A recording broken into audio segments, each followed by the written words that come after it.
नमस्कार दोस्तों, मैं हूं शिवराज और आप सुन रहे हैं हॉरर पॉडकास्ट मेरे यानी शिवराज के साथ। तो आइए आज बिना देरी किए आज की कहानी शुरू करते हैं।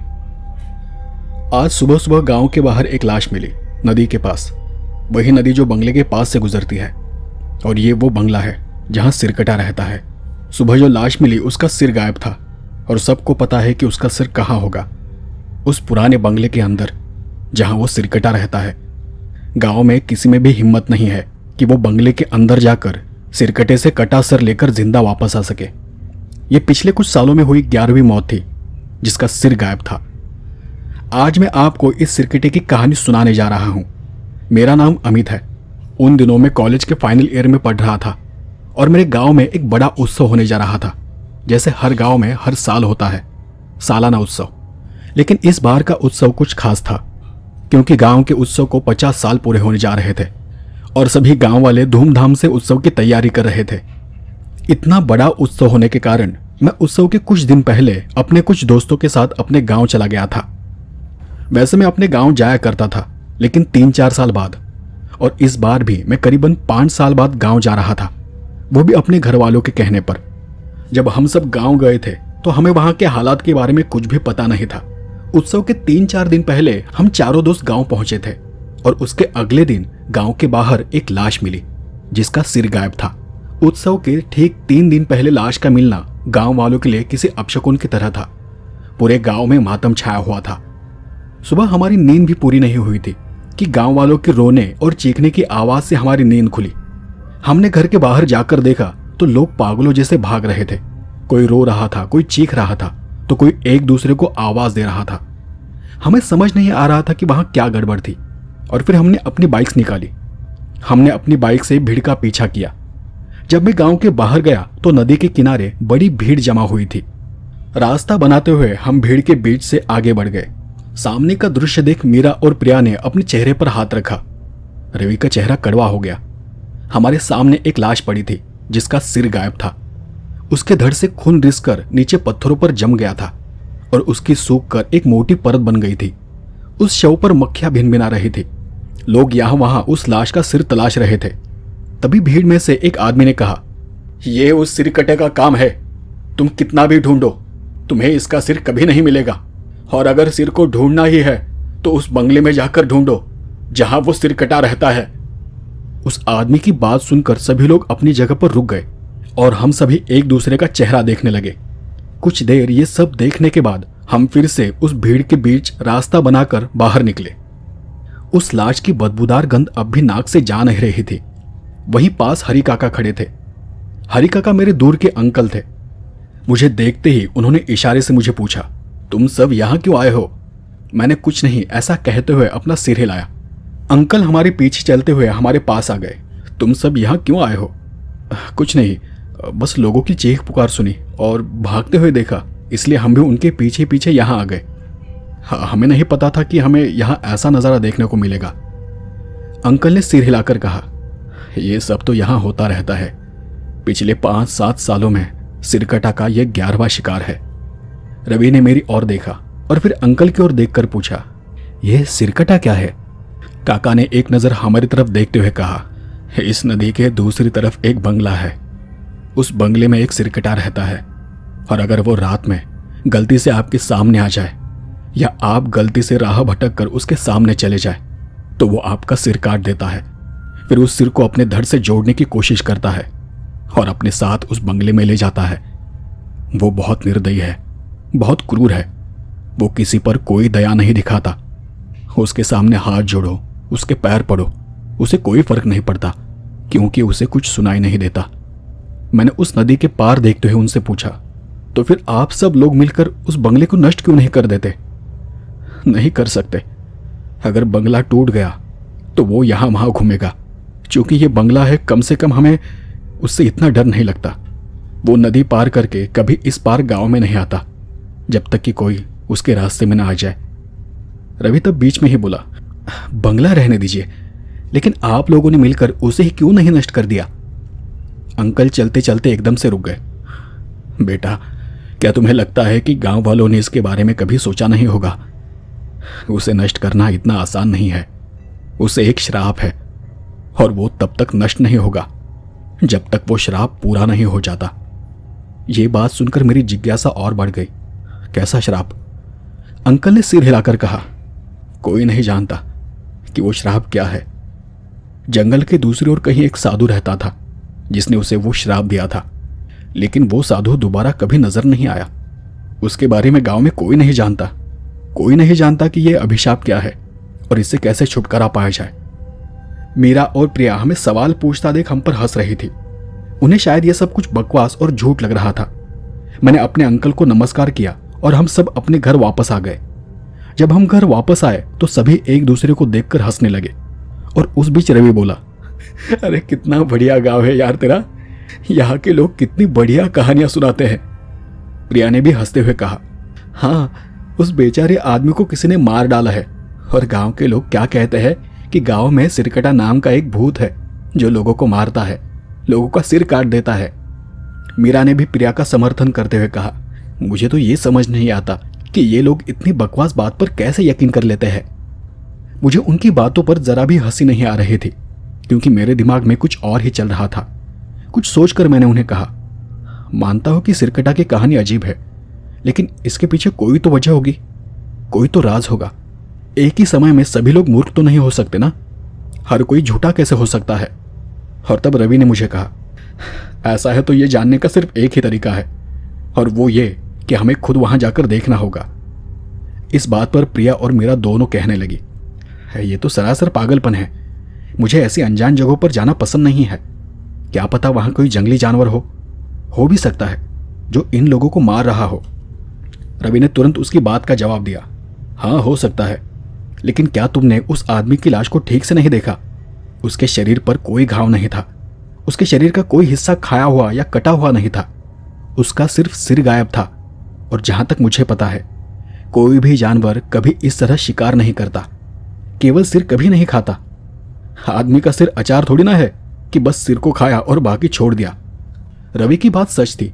मैं भी उसकी उस बात पर सोचने लगा कि ये जो कह रहा है वो सही है, क्योंकि अगर ये किसी जानवर का काम होता तो निश्चित तौर पर शरीर ही घायल हुआ होता या शरीर पर कई तरह के घाव नजर आते। मुझे लगता है कि सिर्फ एक आदमी ही इतनी सटीकता से किसी आदमी को मार सकता है, उसका सिर काट सकता है। इस पर मीरा और प्रिया ने कहा, ठीक है, लेकिन हम रात में नहीं जाएंगे, हम चाहे तो सुबह या दोपहर को जा सकते हैं, मतलब दिन में कभी भी जा सकते हैं। रवि फिर से उसकी बात सुनकर हंस पड़ा, सुबह दोपहर वहां जाकर क्या करेंगे? लोगों का कहना है कि सिरकटा केवल रात में दिखाई देता है। इस पर मीरा ने लगभग रोती हुई आवाज में कहा, मैं इतनी जल्दी नहीं मरना चाहती, हाँ प्लीज। मीरा और प्रिया हमारे साथ आने को तैयार नहीं थी और रवि उन्हें रात में नदी पार करने के लिए मना रहा था।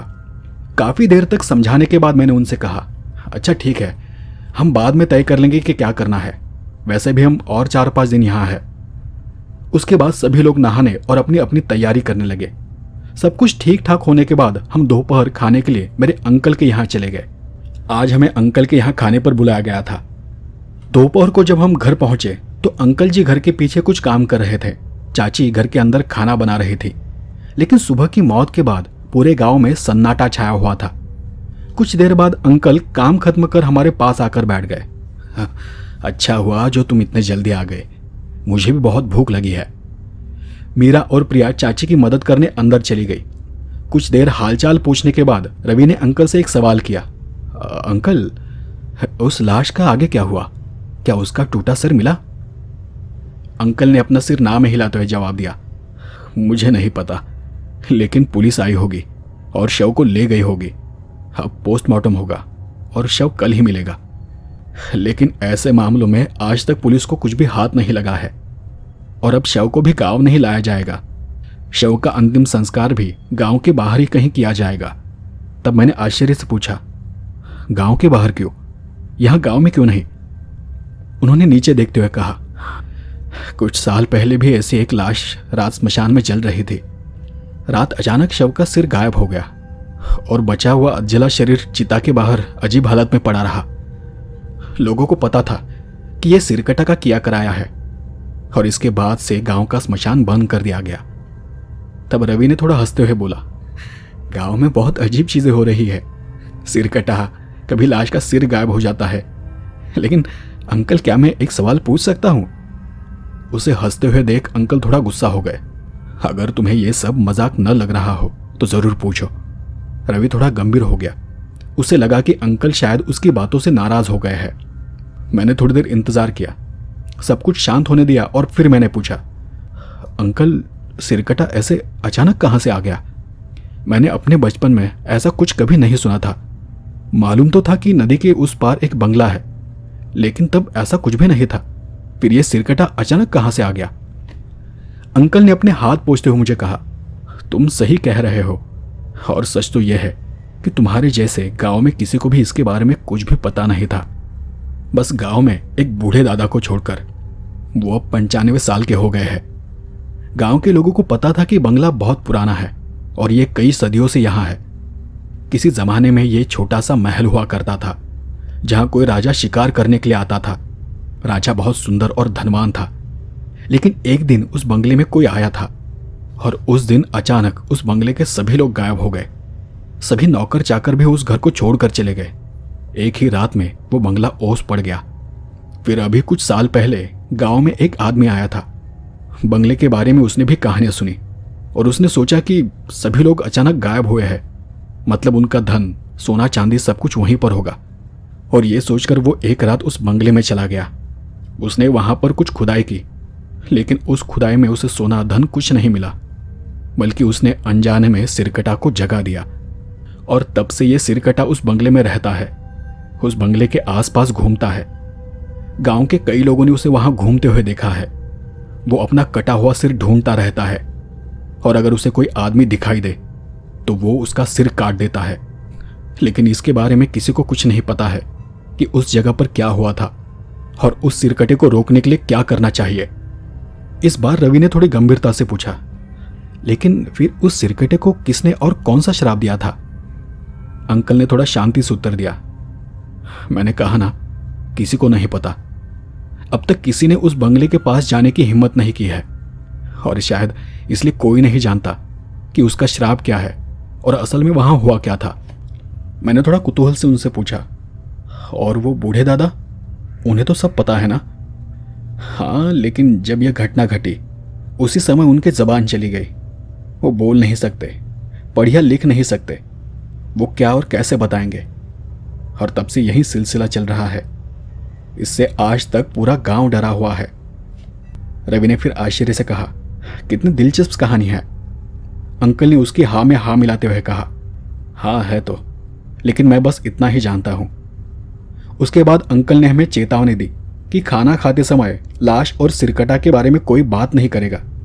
हमने अपना खाना खत्म किया और घर से निकल गए।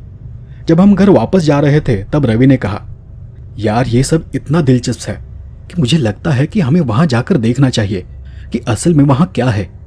देखे तो सही ये सब क्या चल रहा है। मेरा दोस्त रवि नदी पार कर उस बंगले तक जाने के लिए बहुत उत्सुक था, लेकिन मीरा और प्रिया नहीं। मैं भी यही सोच रहा था कि सिर्फ एक बार जाने में क्या हर्ज है, और वैसे भी हम सब इतने नाजुक तो नहीं है कि अगर हमें कुछ दिखाई दे तो उसका हम सामना न कर सके। आखिरकार हाँ ना करते करते हमने उस रात नदी पार करने का फैसला किया। डिनर के बाद हमने रात 9 बजे के बाद वहां जाने का फैसला लिया और योजना के मुताबिक हम जाने की तैयारी करने लगे। हमने अपनी सुरक्षा के लिए लोहे के छड़े, सलाखें, चाकू और बैटरी जैसी वस्तुएं साथ ले ली। हम वहां जाकर किसी को मारना नहीं चाहते थे, बस वहां जो कुछ भी था उसके लिए हम तैयार रहना चाहते थे।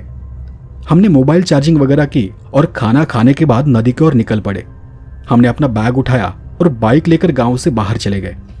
हमने सारा सामान बैग में छिपा दिया था ताकि गांव में किसी को भी शक न हो। कुछ ही देर में हम नदी के इस पार पहुंच गए। नदी के पास का इलाका बहुत ऊंचा और पथरीला था, इसलिए हमने अपनी बाइक्स थोड़ा ऊपर एक पेड़ के नीचे अंधेरे में खड़ी कर दी। हमने बाइक्स इस तरह से पार्क की थी कि कोई भी उन्हें आसानी से देख न सके, और फिर हमने भगवान का नाम लिया और वहां से नीचे उतर गए। नदी के किनारे पहुंचकर हमने सामने की ओर देखा। उस तरफ किनारे पर लगे ऊंचे ऊंचे पेड़ों के अलावा उसके आगे हमें कुछ भी दिखाई नहीं दे रहा था। पहले तो हमने अंधेरे में ही नदी पार करने का निर्णय लिया, क्योंकि अगर बैटरी की रोशनी किसी को नजर आ जाती तो गांव के लोगों को हमारे बारे में पता चल जाता। वहां इतना अंधेरा नहीं था, चांद की हल्की धीमी रोशनी हर तरफ फैली हुई थी। नदी पर एक पुराना पत्थर का पुल था लेकिन शायद उसे बहुत सालों पहले ही तोड़ दिया गया था। पुल के सिर्फ दोनों ओर के टूटे किनारे दिखाई दे रहे थे, बीच का सारा हिस्सा गायब था। वो गर्मी के दिन थे, इसलिए नदी में ज्यादा पानी नहीं था। हम चलकर नदी के उस पार दूसरी ओर पहुंचे, लेकिन जैसे ही हमने वो नदी पार की, शरीर में ठंड का एक कांटा सा चुभने लगा। चाहे वहां का गहरा सन्नाटा हो या फिर कड़कड़ाती ठंड, लेकिन उसके कारण मन में चल रहे सभी विचार उस जगह में छिपे गुमनाम डर पर केंद्रित हो गए थे। मीरा और प्रिया का ध्यान लगातार इधर उधर जा रहा था। कीड़ों की आवाज, किसी तरह की सरसराहट हम सबका ध्यान आकर्षित कर रही थी। हम झाड़ियों के बीच से धीरे धीरे आगे बढ़े और फिर हम में से 2 लोगों ने अपनी टॉर्च जला दी। मीरा ने अपना मोबाइल फोन निकाला और उसमें रिकॉर्डिंग शुरू कर दी, क्योंकि हमें अगर वहां कुछ भी दिखाई दे तो वो कैमरे में रिकॉर्ड हो जाएगा। हमें कोई अंदाजा नहीं था कि वो बंगला किस दिशा में है, लेकिन वहां एक कच्चा पगडंडी वाला रास्ता था जिस पर हम सब चल रहे थे। हमने सोचा कि अगर कोई रास्ता है तो ये रास्ता जरूर किसी न किसी जगह जाता होगा। अंधेरा और गहरा होता गया, पेड़ और भी घने दिखाई देने लगे। आसपास के वातावरण में जंगली कीड़ों और रात की कीड़ों की आवाजें गूंजने लगी। वह सब कुछ इतना शांत और ठंडा था कि प्रिया को ठंड लगने लगी थी। प्रिया ने अपने हाथ मलते हुए पूछा, वो बंगला और कितना दूर है? मैंने उसके चेहरे पर टॉर्च मारते हुए कहा, मुझे नहीं पता, लेकिन यहीं कहीं आसपास होना चाहिए। और तभी चलते चलते मीरा का पैर किसी चीज से टकरा गया और वो धीरे से चिल्लाई, प्रिया। उस अंधेरे में प्रिया ने उससे पूछा, क्या हुआ? मीरा ने गुस्से में उससे कहा, ध्यान से देखकर चलना। प्रिया को पता ही नहीं था कि वो क्या बोल रही है, और हमें भी नहीं। तब प्रिया बोली, मैं तो ठीक से चल रही हूं, तू खुद नीचे देखकर चलना। और तभी मीरा का पैर किसी चीज पर फिसल गया और उसके हाथ का मोबाइल नीचे गिरते गिरते बचा। वो फिर से चिल्लाई, प्रिया कहीं तू बेवकूफ तो नहीं? क्या तू ठीक से चल नहीं सकती? प्रिया ने फिर वही सवाल पूछा, अरे लेकिन मैंने किया क्या है? मीरा गुस्से से तिलमिला उठी, तू मेरे पैर में अपना पैर डाल रही है। और तब प्रिया ने पीछे मुड़कर देखा और उसने कहा, अरे मैं तो तुमसे आगे चल रही हूं। और यह सुनकर हम सब ठिठक कर खड़े हो गए। रवि और प्रिया मुझसे आगे थे और मैं मीरा के साथ चल रहा था। हम सोचने लगे कि तभी अचानक हमें पीछे से किसी के चलने की आवाज सुनाई दी। हम जल्दी से पीछे घूमे और टॉर्च की लाइट में पीछे की ओर देखा, लेकिन जो कुछ भी हमारे पीछे चल रहा था वो हमारे देखने से पहले ही तेजी से एक ओर चला गया। मीरा पीछे थी और इसलिए डर के मारे उसके हाथ से मोबाइल छूट गया और वो घबराकर पीछे हट गई। प्रिया ने डर के मारे अपना मुंह बंद कर लिया। मैं भी चौंक गया था, लेकिन रवि टॉर्च लेकर इधर उधर देख रहा था कि ये सब क्या है। मीरा डरकर एक जगह पर बैठ गई। कोई मेरे पीछे था, मेरे पैर पर पैर रख रहा था। ये जरूर सिरकटा होगा, वो जरूर मेरा सिर काटने आया था। मैंने मीरा को शांत करते हुए कहा, मीरा शांत हो जा, पहले तो शांत हो जा। ये सिरकटा नहीं था। अगर ये सिरकटा होता तो वो तुम्हारा सिर कब का काट चुका होता। मीरा को देखकर प्रिया भी डर गई थी। हाँ, मैंने भी देखा कि हमारे पीछे कोई था। मुझे लगता है कि हमें यहाँ से चले जाना चाहिए। यहाँ तक आ गए वही बहुत है। इस पर रवि थोड़ा मुस्कुराकर बोला, तुम दोनों भी बड़ी मूर्ख हो। सुबह तक तो तुम दोनों इस बात पर हंस रही थी कि गांव के लोग मूर्ख हैं, झूठी बकवास बात करते हैं। तो अब क्या हो गया? थोड़ा डर क्या लगा? तुमने भी अपना मन बदल दिया। प्रिया ने तब गुस्से में कहा, रवि यहाँ सवाल सच झूठ का नहीं है, सवाल जिंदगी और मौत का है। और अगर वहां सच में कुछ है, और अगर उसने मीरा पर हमला कर दिया होता तो हम क्या करते? हाँ बताओ। मैं उन दोनों को शांत कर रहा था, कह रहा था कि यह जगह हमारे लिए अनजान है, यहां शांत रहो, शोर मत करो। लेकिन वो दोनों एक दूसरे पर हर बात पर लड़ रहे थे। फिर रवि ने गुस्से में ही कहा, हो सकता है कि वो कोई जानवर हो, क्या पता कोई छोटा जानवर तुम्हारे पैरों के नीचे आ गया हो। मीरा ने तब डरते हुए जवाब दिया, नहीं, क्योंकि मैंने वहां किसी को देखा है जिसका आकार किसी आदमी की तरह था। और तब मैंने उसकी बात को आगे बढ़ाते हुए कहा, आदमी की तरह नहीं, एक औरत की तरह। वो एक औरत थी, उसने काली साड़ी पहनी थी, लेकिन मुझे यकीन है कि वो एक औरत ही थी। मीरा ने भी मेरी हाँ में हाँ मिलाई। मुझे भी यही लगता है, लेकिन वो अचानक कहाँ गायब हो गई। रवि टॉर्च को तेजी से इधर उधर घुमाने लगा और आसपास के अंधेरे में देखते हुए उसने कहा, अब सवाल ये नहीं है कि वो कहाँ गायब हो गई है। अगर वो एक औरत है तो सवाल ये है कि वो इतने अंधेरे में अकेले यहाँ क्या कर रही है। और तभी हमें फिर से तेज सरसराहट की आवाज़ सुनाई दी। मेरा ध्यान नीचे चला गया। घास में कुछ था। यह कुछ काला गोल मटोल सा लग रहा था।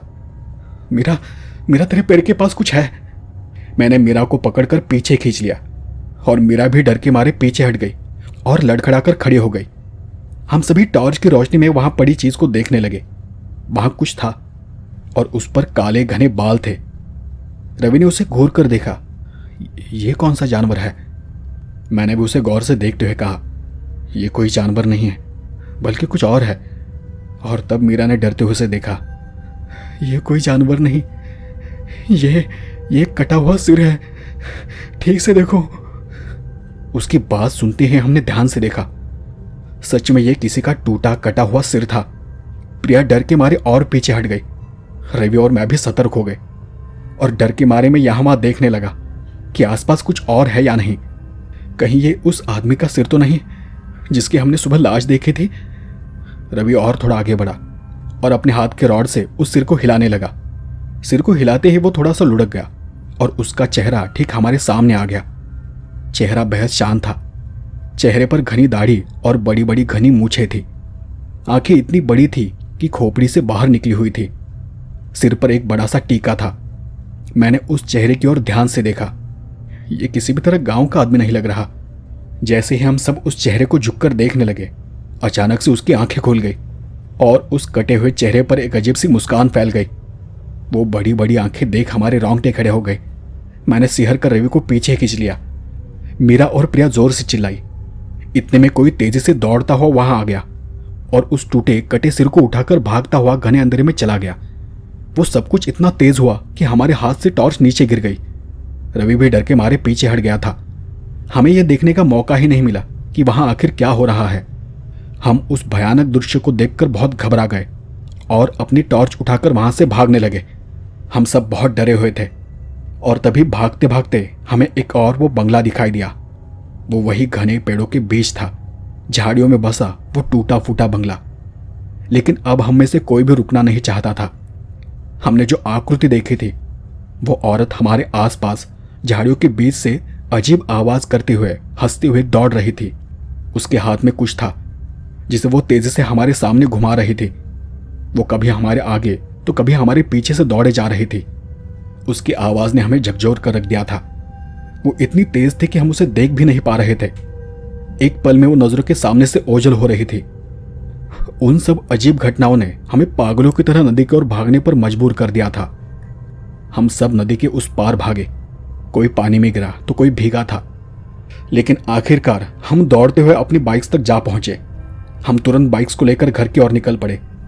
हम घर के करीब पहुंचने ही वाले थे कि हमने देखा कि अंकल घर के सामने खड़े थे। हमने अपनी बाइक्स को साइड में खड़ा कर दिया और तेजी से दरवाजे के पास चले गए।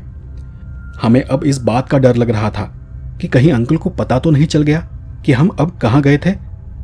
हमें भीगा देखकर अंकल ने हमसे पूछा, तुम सबने ये क्या अवतार बनाया है? तुम इतनी रात को कहाँ गए थे? उनके सवाल से हमें पता चला कि शायद उन्हें नहीं पता कि हम कहाँ गए थे और कहाँ से आ रहे हैं। हम उन्हें तुरंत बताना नहीं चाहते थे कि हमने अभी अभी क्या देखा है। मैं बात को बढ़ाना नहीं चाहता था और इसलिए मैंने उनसे कहा, हम बस गांव के बाहर चले गए थे और वापस आते आते हमारी बाइक्स फिसल गई थी। हम सभी नीचे गिर गए थे और फिर इसलिए हमने पास एक जगह से पानी लेकर अपने आप को साफ किया और इसी वजह से हम भीगे हुए हैं। लेकिन मीरा और प्रिया दोनों डरी हुई थी। उनके चेहरे की ओर देखते हुए अंकल ने फिर पूछा, लेकिन ये दोनों इतनी डरी हुई क्यों है? क्या कुछ हुआ है क्या? मैंने फिर से बात को संभाला। कुछ नहीं अंकल, बस रास्ते में आते हुए हमें सांप दिखाई दिया था, इसलिए वो दोनों ज़्यादा डर गई है। लेकिन आप अचानक यहाँ? मैंने उनके विषय को बदल दिया। अंकल ने अपने हाथ का डिब्बा मेरे सामने पकड़ते हुए कहा, मैं ये डिब्बा लाया हूँ। घर में थोड़ी मिठाई बनी थी तो सोचा कि तुम सबको दे दूँ। मैंने उनके हाथ से डिब्बा ले लिया और मैं घर के अंदर चला गया। अंकल अब भी दरवाजे के पास खड़े थे। मैं सोच रहा था कि उन्हें घर के अंदर बुलाऊं या नहीं, और जब वो वहां से जाने लगे तो मैंने सोचा कि मुझे अंकल को सब कुछ बता देना चाहिए, क्योंकि हमने जो देखा है वो बहुत ही अजीब और डरावना था और हमारे कारण वहां कोई भी मुसीबत खड़ी हो सकती है। मैंने अपने अंकल को घर में बुला लिया। मीरा और प्रिया अंदर के कमरे में कपड़े बदलने चली गई थी। मैंने अंकल को एक कुर्सी पर बैठने के लिए कहा और मैं भी उनके पास बैठ गया। अंकल, मैं जो आपसे कहने जा रहा हूं, आप उसे बस एक बार शांति से सुन लेना। अंकल ने फिर वही सवाल किया, क्या बात है? मैंने रवि को एक तरफ बैठने का इशारा किया और फिर उनको बताना शुरू किया। अंकल, हम सभी थोड़ी देर पहले नदी के उस पार गए थे। ये वाक्य सुनकर उनके चेहरे के भाव बदल गए। उनके चेहरे पर गुस्सा और डर दोनों साफ दिख रहा था, लेकिन वो कुछ कहते उससे पहले मैंने फिर कहा, प्लीज़ मेरी बात पूरी सुन लीजिए, फिर आप जो कहेंगे वो हम मान लेंगे। हम जानते हैं कि हमने गलती की है, लेकिन प्लीज़ मुझे अपनी बात पूरी कर लेने दीजिए। मेरी बात को सुनकर वो शांत हो गए और फिर उन्होंने हाँ में सिर हिलाया। अंकल, हम बस उस पुराने बंगले को देखने गए थे। नदी पार कर हम झाड़ियों के बीच से रास्ता तलाश रहे थे। चलते चलते अचानक मीरा का पैर फिसल गया। हम सब ने पीछे देखा, लगा जैसे कोई बड़ा पत्थर होगा, लेकिन वो एक कटा हुआ सिर था। हम जब उसे देखने लगे तो अचानक उसकी आंखें खुल गई। हम सब घबरा गए और उसके अगले पल एक अजीब सी बात हुई। एक औरत दौड़ती हुई वहां आई और उस कटे सिर को उठाकर अंधेरे में भागने लगी। ये देख हम और भी डर गए, क्योंकि वो इतनी तेज दौड़ रही थी कि हम सोच भी नहीं सकते। मुझे नहीं पता था कि ये सब क्या था और वो सब देखकर हम भागने लगे। वो औरत झाड़ियों और पेड़ों के बीच से हमारे आसपास मंडरा रही थी और तब भागते भागते हमारी नज़र एक तरफ उस टूटे फूटे बंगले पर पड़ी। वही बंगला जिसके बारे में आप बोल रहे थे। लेकिन फिर भी हम भागते रहे और फिर हमने किसी तरह उस नदी को पार कर लिया। अंकल ने मुझे बीच में ही रोका और एक सवाल पूछा, क्या तुमने सिरकटा को नहीं देखा? मैं घबरा गया। नहीं, हम सिरकटा को देखने तो गए थे, लेकिन हम भी यही सोच रहे हैं। मतलब हम बस जानना चाहते थे कि वहाँ क्या है, क्या ये सिरकटा है या फिर उसकी कहानियाँ सब झूठ है। हमें नहीं पता कि सिरकटा वहाँ था या नहीं, लेकिन वहाँ एक अजीब डरावनी औरत ज़रूर थी, एक बहुत ही अजीब औरत। वो औरत, वो कटा हुआ सिर, वो जर्जर हालत में वो बंगला और वो सिरकटा। हमें कुछ समझ नहीं आ रहा कि वहाँ क्या हो रहा है। अंकल दरअसल हमसे बहुत नाराज थे, लेकिन फिर भी उन्होंने आंखें बंद कर ली और कुछ सोचने लगे। तब तक मीरा और प्रिया भी कपड़े बदलकर बाहर आ गई और उन्हें देखकर उन्होंने शांति से कहा, मुझे नहीं पता कि सिरकटा ने तुम्हें देखा है या नहीं। मैं ये भी नहीं जानता कि वो औरत कौन है, लेकिन अगर ऐसा हुआ है तो तुम में से कोई भी जिंदा नहीं बचेगा। वो किसी भी तरह तुम्हें ढूंढ लेगा और तुम्हें मार देगा। एक काम करो, तुम अपना सारा सामान पैक करो, अपने बैग पैक करो और यहाँ से जाने के लिए तैयार हो जाओ। बस आज रात अंधेरे में बाहर मत निकलना, सुबह होते ही गांव से निकल जाना। मुझे नहीं पता कि तुम सबने क्या देखा है, लेकिन मैं इतना ज़रूर जानता हूँ कि जो कुछ तुम सबने देखा है वो तुम्हारे लिए अच्छा नहीं है, इसलिए बेहतर होगा कि तुम यहाँ से दूर चले जाओ। अंकल ने ये सब कहा और हम सब एक दूसरे को देखने लगे और तब रवि बीच में ही बोला, लेकिन अंकल त्योहार का क्या? अंकल अब गुस्सा हो गए। त्योहार महत्वपूर्ण है या जिंदगी?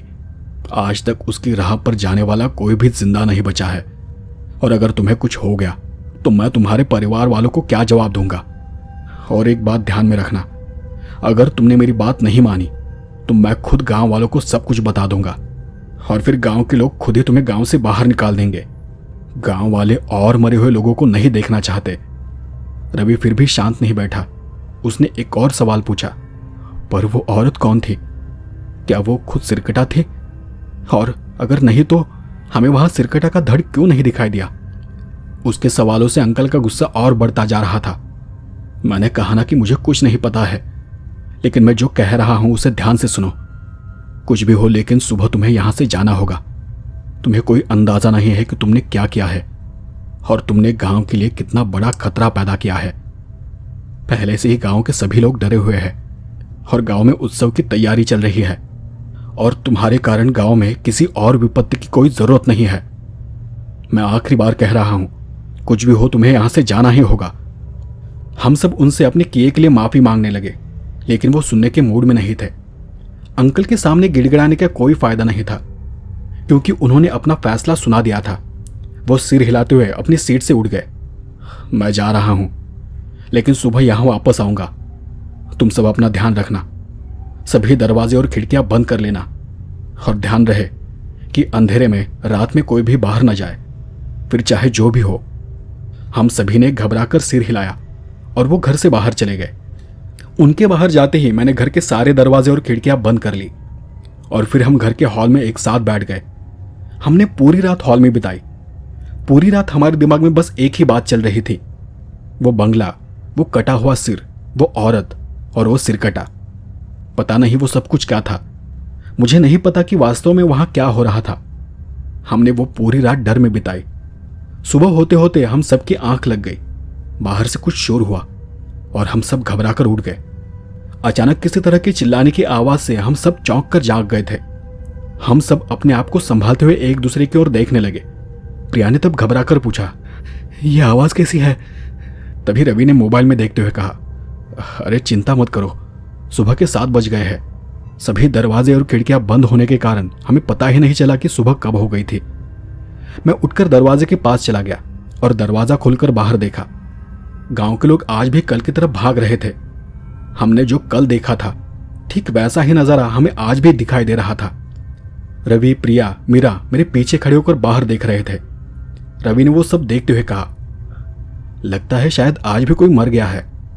इसी बीच गांव का एक आदमी दौड़ता हुआ हमारे पास आ गया और उसने मुझे देखते हुए कहा, अमित जल्दी चलो, किसी ने तुम्हारे अंकल को मार डाला है, उनका सिर गायब है। ये जरूर उस सिरकटे का ही काम होगा। जल्दी करो अमित, चलो चलो, हमें देखना होगा कि वहां क्या हुआ है। ये सुनकर मैं हैरान रह गया। मेरे कान झनझनाने लगे, सिर गर्म हो गया, सांसें जैसे थम सी गई। काफी देर तक मैं किसी पुतले की तरह वहीं पर खड़ा रहा। फिर रवि ने मुझे समझाया। होश में आकर मैंने बाइक निकाली और फिर हम सब लोगों के पीछे पीछे गांव के बाहर सड़क पर पहुंच गए। वहां सड़क के किनारे झाड़ियों के बीच अंकल का शव एक पेड़ से बंधा हुआ था और उनके शरीर से उनका सिर गायब था। वो सब देख मुझे ऐसा लगा जैसे मेरे शरीर की सारी ताकत खत्म हो गई है और मैं रोते हुए वहीं नीचे बैठ गया। मेरे दिमाग में कई सारे सवाल थे। यह सिरकटा कौन है? उसका श्राप क्या है? कौन था जिसने उसे यह श्राप दिया था और क्यों? वो भूतिया औरत कौन थी जो सिरकटा का सिर लेकर यहां वहां भाग रही थी? क्या उन दोनों का कोई संबंध है? और गांव के बूढ़े दादा अगर ये सब जानते हैं तो उन्होंने आज तक कभी किसी को इसके बारे में क्यों नहीं बताया? और ये सब कुछ सिर्फ उस बूढ़े दादा को कैसे पता है? सवाल कई सारे हैं और जवाब एक भी नहीं। तो दोस्तों, ये थी सिरकटा कहानी का पहला भाग। कहानी काफी लंबी होने के कारण मैंने कहानी का सिर्फ आधा भाग रिकॉर्ड किया है। इसका अगला भाग मैं अगले 2-3 दिन में अपलोड कर दूंगा।